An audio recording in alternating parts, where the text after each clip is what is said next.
Welcome back to the channel. तो आज एक नई ब्लॉग में आप लोग का फिर से वेलकम है। तो आज हम एक नई जगह एक्सप्लोर करने वाले हैं। तो कहाँ जाने वाले हैं लेडीज? संन्यास आश्रम। हाँ, तो वो है विले पार्ले। वेस्ट और ईस्ट दोनों में थोड़ा कंफ्यूजन है, वो मैं आपको बाद में क्लियर करूंगी। तो पूरा वीडियो देखने के लिए सबसे पहले चैनल को सब्सक्राइब कर दे। तो चले, हाँ।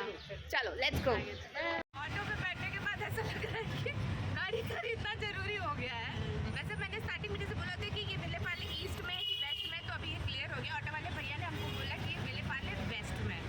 तो कैसा लग रहा है बैठ के ऑटो में? अच्छा लग रहा है। गुल्लू को बहुत अच्छा। आश्रम के अंदर जाने से पहले आपको ये बड़ा सा गेट मिल जाएगा, जो कि एक सोसाइटी के अंदर ये आश्रम है।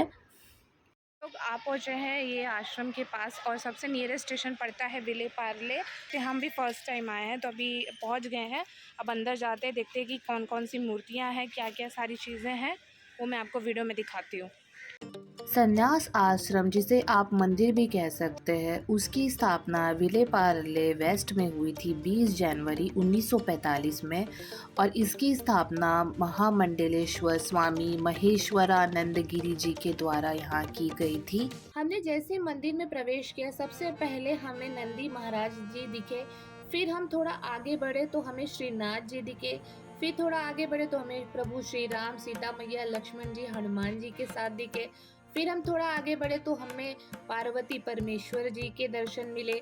फिर हम थोड़ा आगे बढ़े तो हमें लक्ष्मी मैया और नारायण जी के दर्शन प्राप्त हुए।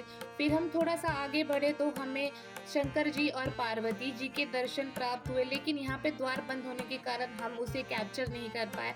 फिर हमें दर्शन प्राप्त हुए श्री आद्य जगत गुरु शंकराचार्य का। फिर हमें दर्शन मिले अम्बे माता जी का।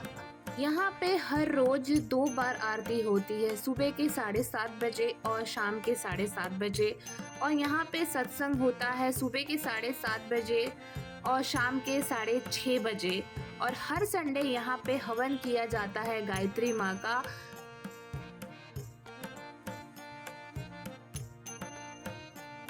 मंदिर परिषद में और भी प्रकार के देवी देवताओं के दर्शन आपको यहाँ पे प्राप्त हो जाएंगे।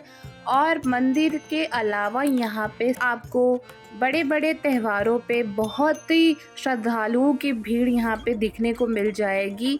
और यहाँ पे डांडिया और गरबा का जो प्रोग्राम है वो भी एक ऑर्गेनाइज किया जाता है ट्रस्टी द्वारा।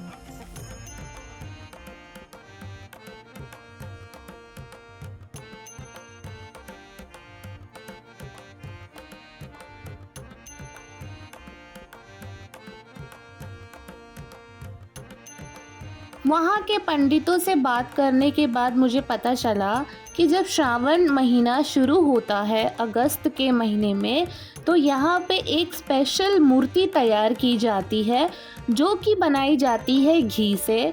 और उस मूर्ति के दर्शन हमें सोमवार से लेकर के गुरुवार के बीच में हमको मिल सकता है। तो अगर आपको वो स्पेशल घी मूर्ति का दर्शन करना है तो आप श्रावण महीने में यहाँ पे एक बार ज़रूर प्रस्थान करें।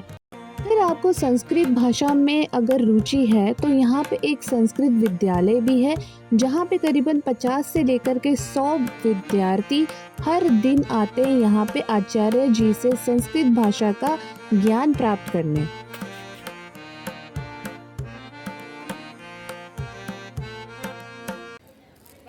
ये जो जगह है, ये जो आश्रम है, ये बहुत ही पुराना है। और गुरुजी को इस आश्रम के बनाने के पीछे की सिर्फ उनकी ये वजह थी कि वो पूरे भारत में जो एक सनातन धर्म है उसके विशेषताएं बताना चाह रहे थे सबको। और हर जगह पे वो एक हिंदू मंदिर बनवाना चाहते थे, जिससे लोगों को हिंदुत्व की इम्पोर्टेंट पता चले। 1 मई 1970 को गुरुजी ने हरिद्वार में गंगा नदी में अपना शरीर त्याग दिया था। यहाँ पे पार्किंग स्पेस भी आपको बहुत अच्छी मिलेगी। और ये भवन है, और ये आश्रम ठहरने के लिए धर्मशाला टाइप्स। और यहाँ से एंट्री है। यहाँ पे आपको अलग अलग प्रकार के भगवानों की मूर्तियाँ मिल जाएंगी देखने के लिए। और यहाँ पे लड्डू गोपाल के बहुत अच्छे अच्छे वस्त्र और उनके आभूषण मिल रहे हैं, जो कि मुझे बहुत अच्छे लगे। अगर आप यहाँ पे परिवार के साथ अगर ठहरना चाहते हैं यहाँ के धर्मशाला में, तो आपको अगर आपको नॉन एसी रूम चाहिए तो आपको 1500 रुपये पड़ जाएगा 4 लोग के साथ। अगर आप एयर कंडीशनर वाला जो रूम लेना चाह रहे हैं तो आपको 2000 में पड़ेगा। कॉन्टैक्ट नंबर और नाम के साथ डिस्क्रिप्शन में मेंशन कर दूँगी, तो आप वहाँ से देख सकते हैं। अब हम जा रहे हैं गौशाला के तरफ, क्योंकि हमें गाय माता जी को चारा खिलाना है।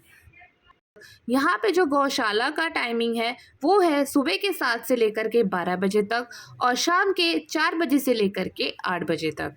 अगर बात किया जाए कि गाय माता यहाँ पे कितनी हैं, तो जितना मैंने गिना मुझे कम से कम 30 दिखाई दी।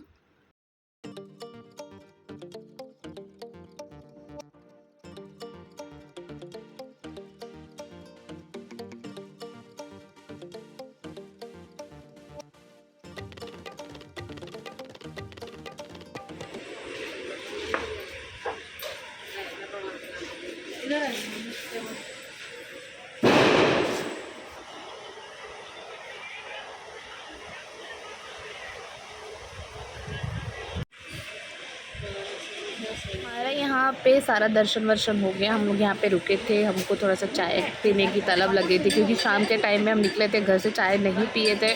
तो चाय पीने के साथ साथ हमें खाना भी था कुछ, तो हमने वड़ा पाव खा लिया।